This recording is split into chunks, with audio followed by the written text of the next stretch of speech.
And welcome back to the special edition of Hannity. Joe Biden's past comments on race are coming back to haunt his campaign. Here's my opening monologue explaining all of it. We turn to the presumptive nominee for the Democratic Party, Joe Biden, the ever-forgetful one who is now vowing to fight, his words, structural racism in America. Now he's doing this from the comfort, the security of his basement bunker, and today he tweeted, quote, "Nothing about the fights that we're facing will be easy. Racism has been a fixture in our society for hundreds of years, but I'm ready to get to work on day one. We can't expect anything less from an American president." Well, the ever-forgetful Joe must be confused yet again because his day one was actually over 40 years ago, and he now has a track record that does not match his rhetoric. Now, way back in 1973, he was first sworn in as a U.S. Senator. So, what did Biden do to end racism during his 6 terms in the U.S. Senate, his 2 terms as Vice President of the United States? That is the subject of tonight's Hannity investigation into Biden and the issue of race relations, 40 years of failure. Let's start in 1973. During his speech, then Senator Joe Biden, he praised Southern Democrats, and he said that the two-party system in the South was, quote, good for bleep, I can't say it. Around the same time, Biden was actively working with desegregationists in order to slow integration. He opposed school busing. According to NBC News, quote, he led the charge on an issue that kept black students away from the classrooms of white students. 1977, Biden worried that his children would grow up in a, quote, racial, his words, jungle if integration is not done in a, quote, orderly way, whatever that means. And in 1993, he referred to inner city youth as, quote, predators on our streets. And he co-authored a very aggressive crime bill. Well, that ramped up prison sentences for dozens of crimes. We've got the video evidence, the videotape. Let's go to it. It doesn't matter whether or not they're the victims of society. The end result is they're about to knock my mother on the head with a lead pipe, shoot my sister, beat up my wife, take on my sons. So I want to ask, what made them do this? They must be taken off the street. We should focus on them now, not out of a liberal instinct for love, brother, and humanity, although I think that's a good instinct, but for simple, pragmatic reasons. If we don't, they will, or a portion of them will, become the predators 15 years from now. And Madam President, we have predators on our streets. Let's continue. When the crime bill became law, Biden was so proud of his accomplishment, he bragged, quote, the liberal wing of the Democratic Party is now for 60 new death penalties, 70 enhanced penalties, 100,000 new cops, 125,000 new state prison cells. This is the same guy that pretended to be a civil rights leader for years. After all, in 1987, he lied about marching in the civil rights protests. More recently, he lied about getting arrested by the apartheid South African government while on his way to see Nelson Mandela. A few weeks ago, he lied about his many political endorsements from the NAACP. They never endorsed him. And by the way, what did he do to fix systemic racism? Okay, it was under Barack and Joe's watch. Ferguson happened. Baltimore happened. Cambridge Police happened. Trayvon Martin, George Zimmerman happened. That was when he was vice president. So what did he do to fix the systematic racism in the 70s, the 80s, the 90s, the 2000s? In other words, does this what we're about to play, you sound like a man who's particularly worried about racism to you? You decide. Take a look. The largest growth in population is Indian Americans moving from India. You cannot go to a 7-Eleven or a Dunkin' Donuts unless you have a slight Indian accent. I'm not joking. What kind of a chance would a northeastern liberal like Joe Biden stand in the South? Better than anybody else. Now, you don't know my state. My state was a slave state. My state is a border state. My state is the 8th largest black population in the country. You got the first sort of mainstream African American who is articulate and bright and clean and nice looking guy. I mean, that's a story. They're going to put you all back in chains. That we can keep going. First mainstream African American, first one who's articulate, bright, and clean. This is a storybook. What? Believe it or not, his rhetoric has actually gotten much worse. A few weeks ago, Biden told radio host Charlemagne the God the following. You decide. It's a long way until November. We got more questions. You got more questions, but I tell you, if you have a problem figuring out whether you're for me or Trump, and you ain't black. Pretty obvious why Biden spends most of his days hiding in his basements. Democrats are now being caught on tape. They don't want anyone to actually see the real Joe Biden. The lying, the weird statements, the racial rhetoric, the constant confusion. Question America's going to have to ask and answer in 146 days. Is Joe Biden fit to serve as the commander-in-chief and the president of the United States? Now he's even deploying one of the old Democratic Party favorite tactics. He's now playing the race card. I pointed out, I've done this history so many times. Every 2 years, every 4 years, like clockwork, Republicans, they are racist, sexist, misogynistic, homophobic, xenophobic, Islamophobic. They want dirty air and water. They want grandma and grandpa to eat dog food, cat food before Paul Ryan or a Republican or Trump lookalike throws granny over a cliff in a wheelchair. And today, Biden accusing Trump, the president, of being the first racist president in history. Get ready for a Hannity history real lesson in a second. You have racists, and they've existed, they've tried to get elected president. He's the first one that has. And the way he pits people against one another is all designed to divide the country. Put you all back in chains? All right, now it's time for a Hannity history lesson. Forget the fact that Democrats have accused every Republican of being racist. We've gone over since 1998 radio ad in Missouri, the 2000 James Byrd ad, Al Gore. Republicans don't even want to count you in the census. They'll put you all back in chains. Let's go over the facts. Here's Joe Biden's history. It was Donald Trump, not Joe and not Barack, who passed criminal justice reform and prison reform. It was Donald Trump. It wasn't Joe, it wasn't Barack who signed off on police reform. It was Donald Trump also doing opportunity zones, targeting mostly minority neighborhoods to help, well, build the economies in neighborhoods that have been left behind by Joe and Barack.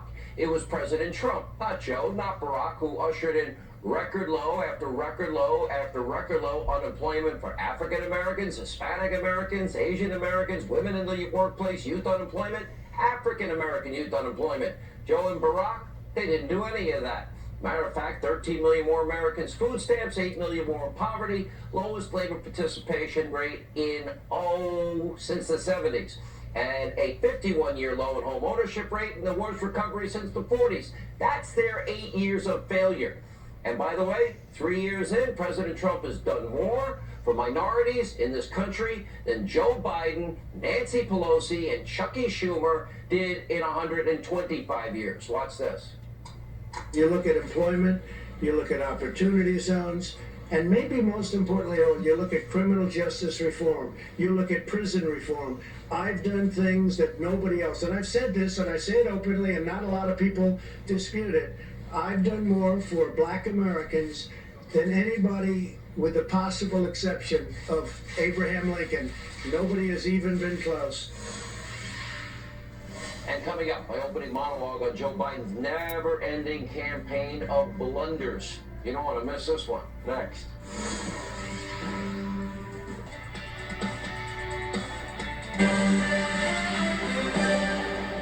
All right, since the day he announced he was running for president, Joe Biden has been, well, racking up blunder after blunder after blunder. Well, we explained in a recent opening monologue. Take a look at this fun extravaganza. First, we must ask the obvious question. The media mob, the Democrats, they're avoiding it like the plague. Now, I know for a fact, privately, they're scared to death about this. What is wrong with Joe Biden? What is going on with Joe Biden? Question is this: does this 77-year-old man really have the stamina, the strength, the mental acuity, mental alertness to serve in the toughest, most demanding job on earth? Now, in 1984, well, similar questions were posed to 73-year-old President Ronald Reagan. That was during his re-election campaign, and here's how Reagan famously responded. I will not make age an issue of this campaign. I am not going to exploit, for political purposes, my opponent's youth and inexperience. That race ended right there. 49-state sweep by Ronald Reagan. We saw a much different response from Joe Biden. Here's his response. Well, again, we see it often, completely incoherent. It's actually a little hard to watch. Actually, like barking at a reporter. It's not the first time he's done this. He loses his train of thought. He became totally, completely, utterly confused. Again, fairly common occurrence with Joe. Take a look. But please clarify specifically, have you taken a cognitive? No, I haven't taken a test. Why the hell would I take a test? Come on, man. That's like saying before you got in this program, you take a test whether you're taking cocaine or not. What do you think, huh? Are you a junkie? What do you say to President Trump, who brags about his test and makes your mental state an issue for voters? Well, if he can't figure out the difference between an elephant and a lion, I don't know what the hell he's talking about. Did you watch that? Look, come on, man. I know you're trying to goad me, but I mean, I'm so forward looking to have an opportunity to sit with the president or stand with the president in debates. There can be plenty of time. And by the way, as I joke with him, I shouldn't say it. I'm going to say something I probably shouldn't say. Anyway, I am very willing to let the American public judge my physical and mental my physical as well as my mental fitness, and to make a judgment about who I am. Okay. Come on, man. What, a cocaine test? Are you a junkie? An elephant and a lion? What did we just watch? This is just simply not normal or appropriate behavior. And apparently Biden even forgot that just a few weeks ago, remember, he was actually telling reporters and the American people that he was constantly tested for cognitive decline. Occasionally, well, of course we'll admit, everyone gets words mixed up here, there, but this is now a daily occurrence for Joe Biden. And Joe Biden, this is serious, as confused as he is, he's running for the most important, the hardest, the toughest, the most difficult job in the free world. He wants to be President of the United States of America, our commander-in-chief. If he's ever elected, his finger will be on that nuclear button. So obviously, mental acuity, alertness is very important, and yet Biden seems to struggle even too numerous times to list on this show. You think I'm overstating the fact? We'll let you decide tonight. Take a look. Poor kids are just as bright and just as talented as white kids. Why in God's name should someone who's clipping coupons in the stock market in fact, pay a lower tax rate than someone who, in fact, is, like I said, a school teacher and a firefighter? Look, tomorrow's Superstar Tuesday, and I want to thank you all. I tell you what, I'm rushing ahead, aren't I? We hold these truths to be self-evident. All men and women created by God. You know the thing. Joe, endowed by the creator of everything. It's in the Declaration of Independence. And it was, by the way, it was Super Tuesday, not Super Thursday. Clipping coupons in the stock market. What does that even mean? And the confusion doesn't stop there. And I'm going to tell you, even what we're going to show you tonight is just a small sampling. We could go on for the whole hour. Take a look. Donald Trump does pose an extra threat to this. It's not hypothetical. I want to be clear. I'm not going nuts. All right, Chuck. Thank you very much. All right, it's Chris, but anyway. I just did Chris. Yeah. My son, my deceased son, was the Attorney General of the United States, and before that, he was a federal prosecutor in one of the largest offices in the country, in Philadelphia. Little fact check, Joe's son was never the Attorney General of the United States. What is he talking about? Sadly, just the tip of the iceberg. Here are more deeply troubling examples. Take a look. If you agree with me, go to Joe 30330. We choose truth over facts. Play the radio. Make sure the television, make sure you have the record player on at night. The phone. Make sure the kids hear words. 150 million people have been killed since 2007 when Bernie voted to exempt the gun manufacturers from liability. More than all the wars, including Vietnam, from that point on. Carnage on our street. Truth over facts. 150 million people killed from gun violence. That would be almost half the country. Tonight, it's not just the confusion, the forgetfulness, the gaffes that you should worry about. It's also his very strange associated fits of rage. He just screamed at that CBS News reporter, asked him if he was a junkie and needed a cocaine test. And this wasn't the first time that Joe imploded in front of a camera. Take a look. I mean, she should reference me. I agreed with the great job she did. And I went on the floor and got you votes. I got votes for that bill. I convinced people to vote for it. So let's get those things straight, too. You ever been to a caucus? No, you haven't. You're a lying dog-faced pony soldier. You said you were, but you're now you gotta be honest. You said I set up my son to work in an oil company. Didn't know what you said? Get your words straight, Jack. And you want to check my shape on? Let's do push-ups together here, man. Let's run. Let's do whatever you want to do. Let's take my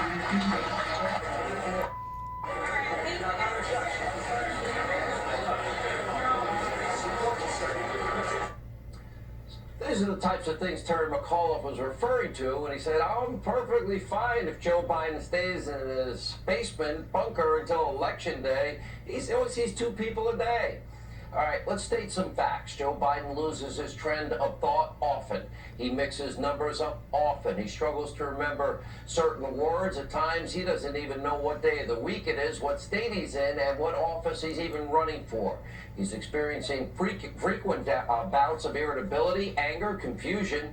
I'm not a doctor. I don't know what's going on with Biden, but it's obvious that something is off, very off. And even though he barely leaves his basement bunker, he looks exhausted. Kind of looks like he needs a hot cocoa and a little nappy every day. Now, given what we see, wouldn't it be a good idea for him to take that cognitive test? By the way, AA comprehensive physical exam, share the results with the American people. President Trump has already done that and more. It's an honest question at this point, and before early voting starts, we, the American people, deserve an answer.